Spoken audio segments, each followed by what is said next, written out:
Senator John Kennedy asked 3 witnesses a simple question. Do you think race should be used to help a person? Do you think race should be used to harm a person? 2 of them said no. Absolutely not. Race should not be used to help or hurt anyone. The third said he didn't understand the question. That's the hearing. Do you think race should be used to harm a person? I don't really understand what that question means. No, I didn't think you would. The exchange is about 2 Supreme Court cases. Students for Fair Admissions said colleges can't use race in admissions. Calla said states can't use race to draw congressional districts. Kennedy wants to know, isn't the principle the same? You can't use race to help. You can't use race to harm. Period. End of discussion. One lawyer keeps talking about the Voting Rights Act, about Section 2 violations, about remedies for past discrimination. Kennedy cuts him off. He's not interested in a common law lecture. He wants a yes or no. The lawyer won't give it. You don't want to answer my question, do you, Mr. Cox? I'm answering your question. No, you're not. Maybe an answer that you don't like and my colleagues don't. No, you're not. But I'm answering your question. You're giving us another lecture, and this is not a common law class. Tell me in simple terms. So Kennedy asks the simplest question of all. Do you think race should be used to help a person? The lawyer says he doesn't understand the question. Do you think race should be used to harm a person? He doesn't understand that either. The other 2 witnesses had no trouble understanding. They said no, clear, simple, unambiguous. That's the difference between moral clarity and legal obfuscation. And Kennedy just exposed it. Let's watch. Thank you, Mr. Chairman.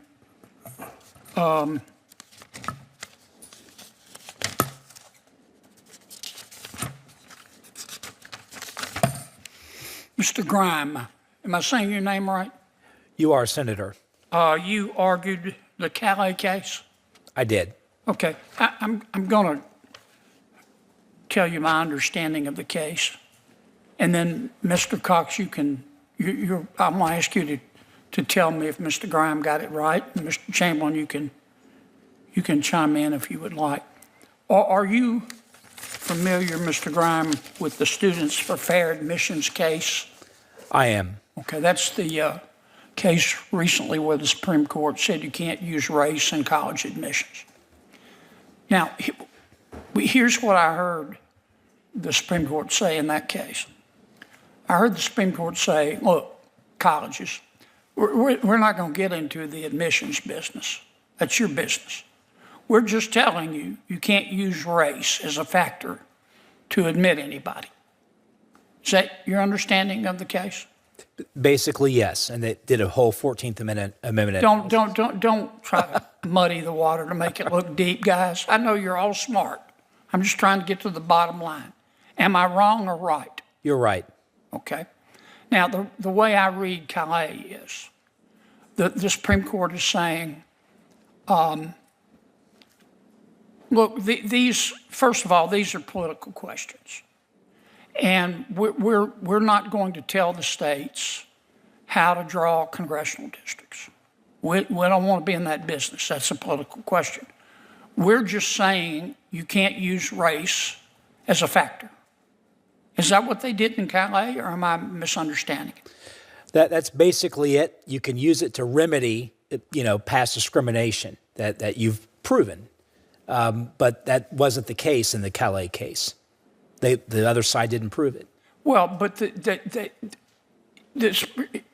once again, you're muddying that water, man. Did the court, or did it not, say that you can't use race to draw a congressional district?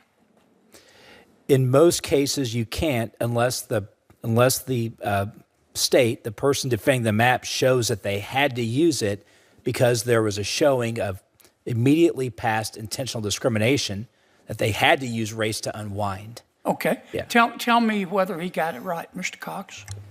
Senator, quite frankly, the defense of the Calais case is such a tortured exercise. It's Mr. difficult. Cox, I don't want to hear. So I'm going to tell you what I want you to answer how my question. SFFA applies to Calais. Did he get it right, or he did not get it wrong? right? Okay. So in under application to discuss Calais, you have to really discuss what happened in the case I that just want you to created tell me the what he district got that was right. challenged in Calais. That was Robinson. All right. The court required the state of Louisiana to redraw its plans pursuant Mr. to its Cox, findings of a Section 2 can you- violation. look, I don't That's wanna have what a fight. justified the creation I of don't the want to plan. have a fight. Can you just tell me? And you're smart, and I don't want to make this more complicated than it is. Tell me what he got right or wrong. I'm telling you, what he got wrong was No, ignoring. you're speaking like a lawyer, okay? And I'm tired of, I've listened to you gentlemen, okay? Let's just get down to it. Mr. Chamberlain, tell me what Mr. Graham got right or wrong. He got it all right. You think I'm really going to tell the guy who argued and won Calais that he didn't understand what he was arguing? Okay? Sorry, no, I'm totally respectful. But yeah, obviously, I think he's got a good handle on it. I understand that, Mr. Cox, I don't mean to be rude, the importance of precedent and all that, but didn't the Supreme Court say, except in very narrow circumstances, you just can't use race to help a person, and you can't use race to harm a person, and that includes in drawing congressional districts. In answering that question, I'm going to tell you that the Robinson Court, which gave rise to the district that was challenged in Calais, said that there was a violation of the Voting Rights Act, that it was required to draw a district or draw a redistricting plan that satisfied the Voting Rights Act, that allowed African Americans to elect candidates of choice. You don't want to answer That's my what was question, do challenged. you, Mr. Cox? I'm answering your question. It No, may you're not, not. It may be an answer that you No, don't you're like and my not. colleagues don't No, like. you're not. But I'm answering you're your not. question. You're giving us another lecture, and this is not a common law class. Tell me in simple terms, is that not what the court said? The court said a lot of things that were inaccurate. So that court said you can't use race at all in drawing plans. We disagree with that. But what the court really did was say that you can prove race you can prove there was intentional discrimination, which is in violation of this Congress's intent. It also sprinkled partisanship as a defense for any challenge to any challenge under Section 2. All right, well, I'm about out of time. I can see no disrespect, Mr. Cox, but you're not answering any of my questions. And I know you're disappointed in the decision. But let me put it another way. Do you think race should be used to help a person? I don't understand that question. Race should be Sure you used do. to help Do you a think person? race should be used to help a person? I believe that if there is a racial violation of the law, that race discrimination, I believe a remedy that's race conscious can be required, yes. Do you think race should be used to harm a person? I don't really understand what that No, question I didn't means. think you would. Mr. Chamberlain, do you think it's fair in America to use race to help a person at the expense of other races? No. Do you think it's fair in America to use race to hurt another person? No. How about you, Mr. Graham? Absolutely not. Race should not be used to help or hurt an individual. And no disrespect to Mr. Cox. He's very bright. I can see that. And I've been where you've been. You know, when you get in front of a court of appeal and you're losing, you know, you want to kind of obfuscate. I get it. But that to me is what the court's saying here in all these cases. We're not going to try to run your business. Not in the college admissions, not in drawn districts. But you can't use race. Period. End of discussion. And I think that's what the Constitution says and what most Americans support. I know you're disappointed, Mr. Cox. I'm not disappointed, I'm outraged. But that's what the Constitution says. Well, can I add one more thing that's Sure. not quite exactly addressing what you asked? I do think there's a role for a co-equal branch of government, Congress, to make its own determination regarding how it wants its laws enforced.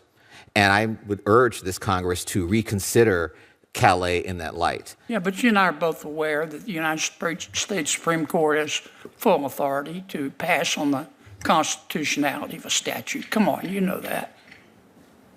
I'm sorry, Mr. Chairman. If Mobile versus Bolden is any example of what can and can't happen, this Congress can take a look at Calais and say, actually, you got it wrong. And you actually didn't interpret what we intended in 1982 correctly. The problem with your argument is I don't think race should be used to help a person because of his race. And I don't think race should be used to harm a person because of his or her race. And I think that's what most Americans believe.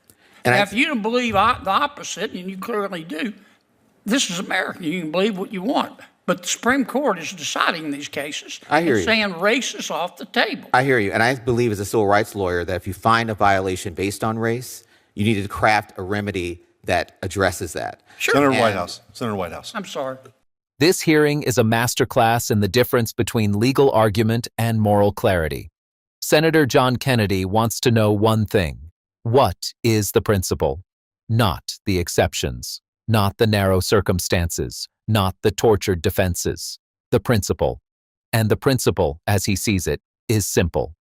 You cannot use race to help someone. You cannot use race to harm someone. Race is off the table. Period. End of discussion. That is what the Supreme Court said in Students for Fair Admissions. That is what the Supreme Court said in Cala. And that is what the Constitution says, as interpreted by the Equal Protection Clause of the 14th Amendment. Mr. Grime, who actually argued the Cala case before the Supreme Court, agrees with Kennedy's framing. He says Kennedy is right about SFFA. He says Kennedy is basically right about Cala. He acknowledges that in most cases, you can't use race to draw congressional districts. He adds the caveat about remedying past intentional discrimination, but he doesn't dispute the core principle. Mr. Chamberlain agrees even more emphatically. When asked if Kennedy got it right, Chamberlain says yes.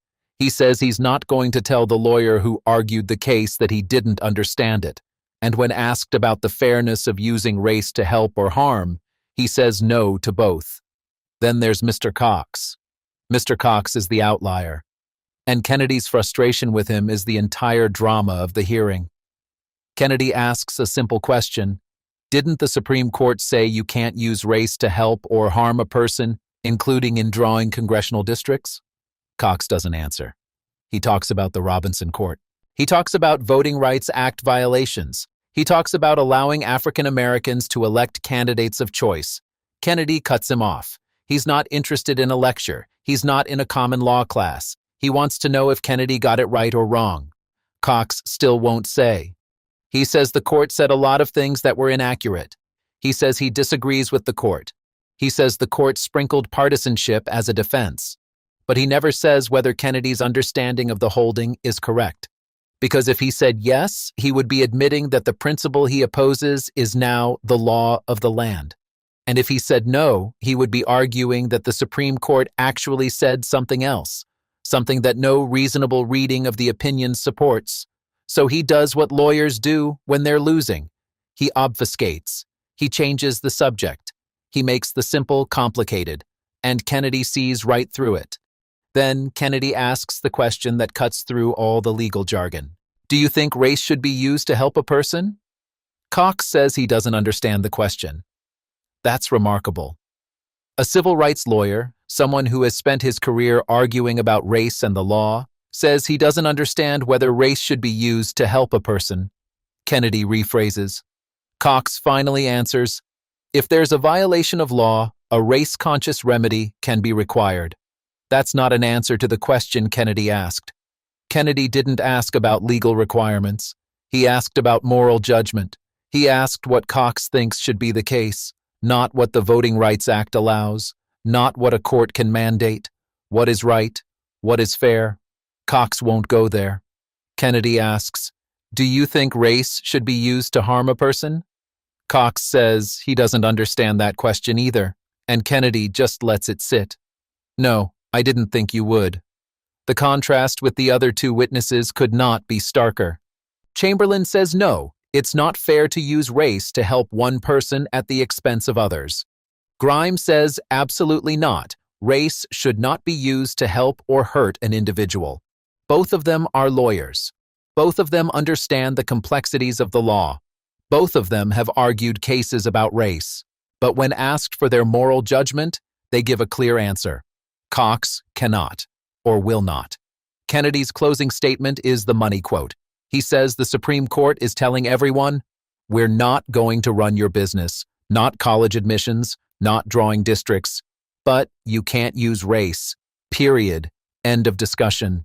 He says that's what the Constitution says and what most Americans support.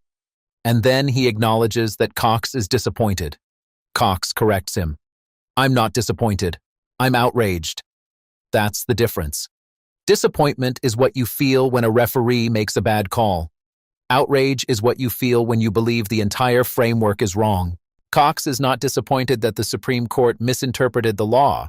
He is outraged that the Supreme Court has taken race off the table, because for him, race-conscious remedies are not a necessary evil. They are the entire project. The Voting Rights Act was passed to address racial discrimination. Section 2 violations require race-conscious remedies. You cannot unwind past discrimination without using race. That is his argument. And Kennedy's response is that the Supreme Court has rejected it, not just in CALA, not just in SFFA, but in the entire arc of equal protection jurisprudence since the 14th Amendment was ratified.